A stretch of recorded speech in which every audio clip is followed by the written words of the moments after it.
на всички!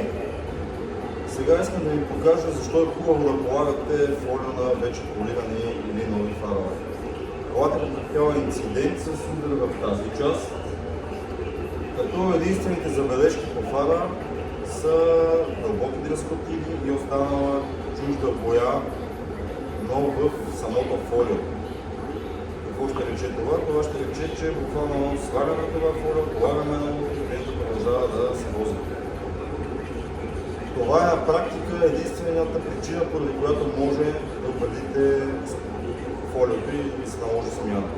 То не пожълтява, не се бели и така нататък. Гаранцията, която даваме е 7 години. Да се хващаме на работа.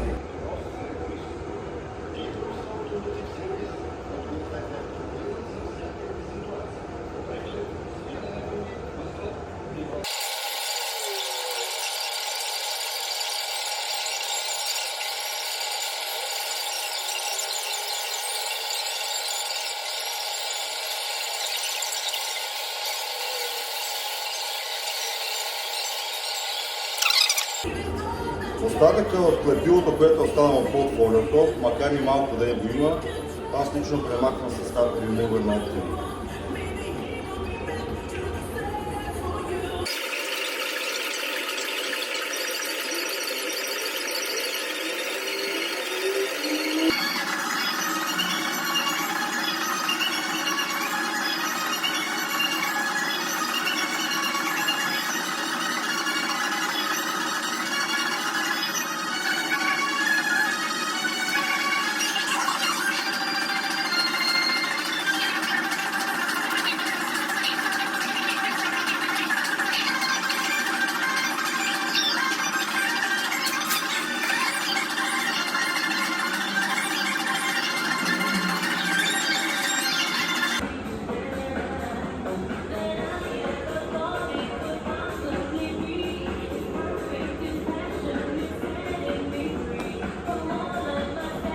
Общо взето сме готови с този фар.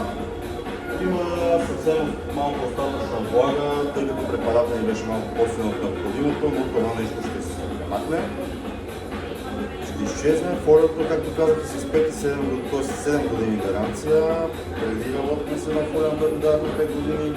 То се оказа, че реално се изкарва гаранцията и даже доста повече. В момента това е Skyfall. Едно от добрите воля на пазара.